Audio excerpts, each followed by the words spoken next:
به نام خدا. با ادامه آموزش بافت کیف تاپستری در خدمتتونم. خب همونطور که توی فیلم قبلی گفتیم، برای بافتن کفی باید یکی در میون، یعنی هر چند تا در میون هر ردیف و یه دونه بیشتر دوتایی می بافتیم. یعنی از اول یکی در میون، ردیف دوم دوتا در، ردیف سوم دوتا در میون، تا بالا که ردیف آخر هر 20 تا در میون دوتا بافته می شد و به این صورت کفیمون درست شد. خب ما طبق نقشه کفی رو بافتیم. ردیف اول همه رو دوتایی بافتیم، ردیف دوم یکی در میون دوتا بافتیم، تا آخر که هر 20 در میون دوتا بافتیم و حالا باید دیواره رو ببافیم. اون توی نقشه همونطور که نقشه کفی 1/4 نقشه رو داشتیم، باهاش کل کفی رو بافتیم، اینم 1/4 نقشه دیواره رو داریم و ردیف آخر کفی 1/4 44 تا دونه داشت و این هم همینطوره، 44 تا دونه داره و بعد دقیقا به همین اندازه ببافیم که نقشمون درست در بیاد. خب حالا برای ردیف اول دیواره دیگه طوری نیستش که هر چند تا در میون دوتا یه دونه رو دوتا میبافتیم. دیواره برای هر دونه یه دونه میبافیم و صاف میاد تا بالا. فقط باید طبق نقشه ببافیم و دونه ها اندازه هم باشه، نخ‌ها رو اضافی نکشیم یا شل نذاریم که صاف بافته بشه و بیاد بالا. حالا ما ردیف اول رو میبافیم. ردیف اول همشون کرمی هست. خب کفیمون رو برمیداریم، قلاب رو به این صورت با دونه آخر رو میگیریم. خب این دونه آخر رو ما با قهوه‌ای تموم کردیم، ولی باید با کرمی تموم میکردیم چون ردیف اول کرمیه. این یه دونه قهوه‌ای رو در میاریم از داخلش، دو دونه قهوه‌ای آخری رو با قلاب میگیریم، بعد یه دونه کرمی بافیم. هر جا بخواد رنگ عوض بشه به این صورت هست، توی کل بافت، توی دیوارن همینطوره. خب حالا برای اینکه سر ردیفمون گم نشه، همونطور که توی آموزش قبلی هم گفتم، نخ سفید رو بعد بیاریم جلو.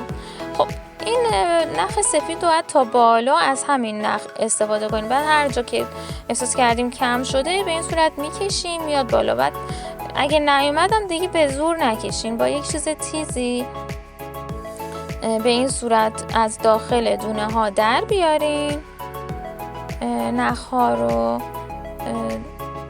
مثلا جایی که فکر میکنین گیر کرده در میاریم، بعد میکشیم بالا و بافتمون رو ادامه میدیم. خب اینجوری نخ رو میکشیم. خب حالا به اندازه‌ای که میخوام دیگه، اون قسمت پایین که دیگه لازم نیست دیگه، مشخصه. در ادامه برای اینکه ابتدای ردیفمون لازم باشه، این نخو تا بالا همینطور میکشیم تا آخر بافتمون. خب همینطور که میبینید نخهای رنگی رو جمع میکنیم روی ردیف، بعدش دونه ها رو دور دونه های رنگی میبافیم به این صورت. دونه ها رو میبافیم. دونه ها باید همه اندازه هم، نه خیلی سفت ببافیم نه خیلی شل ببافیم که کیفمون صاف بره بالا. اگه هم کیفتون یه مقدار موجدار شد، میتونید بخار بدین یا اتو بکنید کیفتون صاف میشه، ولی اگه درست ببافین دیگه احتیاجی نیست به اون کار.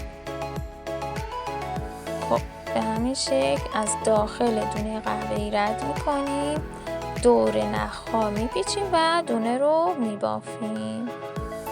خب نخ‌هامونم هر مقدار بافت، هر چند تا دونه که میبافیم، این نخ‌ها خودتون ببافیم متوجه میشین جمع میشه اون داخل. بعد بکشین که صاف بشه، ولی خیلی نباید محکم بکشین چون که یهو میبینین که بافتتون جمع میشه.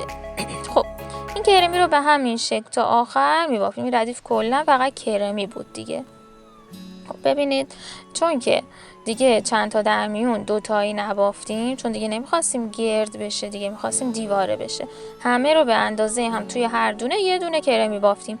توی هر 44 دونه تو هر دونه یه دونه کرمی، دوباره 44 تا کرمی بافتیم و به این شکل به شکل دیواره صاف در میاد. تا بالا هم همینطور بافته میشه. فقط باید حتما طبق نقشه ببافید. ببینید توی حالا میریم ردیف دوم. توی ردیف دوم اولی یه دونه قهوه‌ایه، بعد